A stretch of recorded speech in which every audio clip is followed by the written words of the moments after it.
2026 বিশ্বকাপে চালু হওয়া নতুন নিয়মগুলোর মধ্যে হাইড্রেশন ব্রেক বা পানির বিরতি অন্যতম বিতর্কিত বিষয়। মেক্সিকো ইকুয়েডর ম্যাচে আবহাওয়া পরিস্থিতির কারণে এই বিরতি বাতিল করা হবে বলে ফিফা ঘোষণা করেছিল। তবে ম্যাচের রেফারি সেটি মানেননি। বুধবার সকালে শুরু হওয়া ম্যাচ চলাকালে রেফারি স্লাভকো ভিলচিচ হাইড্রেশন ব্রেক দেন।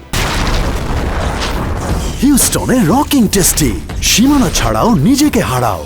মেক্সিকো সিটিতে বজ্রঝড়ের কারণে ম্যাচটি 1 ঘন্টা দেরিতে শুরু হয়। ফিফা জানায় এই ম্যাচে কোনো হাইড্রেশন বিরতি থাকবে না, কিন্তু প্রথমার্ধে খেলা থামিয়ে খেলোয়াড়দের পানির সুযোগ দেন ভিলচিচ।